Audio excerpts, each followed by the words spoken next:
No base station? Weak differential signals? DJI Terra POS calculation, adapted for all scenarios. First, data import. Create a LiDAR Point Cloud project, click Select Folder to add data, and click the settings icon next to POS calculation.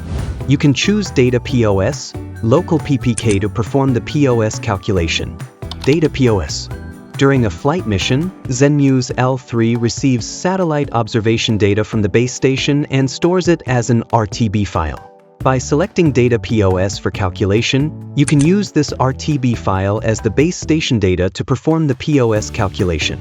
It is suitable for environments with stable RTK signals, supporting positioning services from D-RTK3 or network RTK. Local PPK.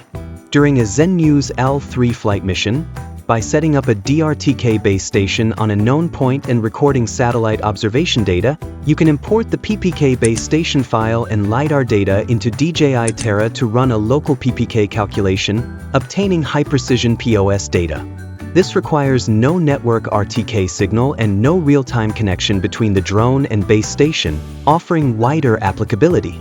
Second, pre-calculation possible results and troubleshooting.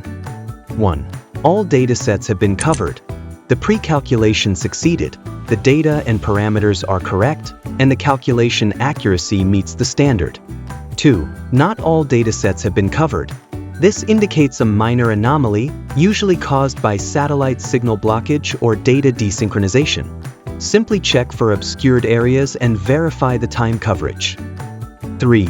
Calculation failed. This indicates issues in imported data. Please focus on checking the data integrity, the base station file format, and center point coordinates. Like and subscribe, and join us next time to learn about the flight trajectory clipping feature.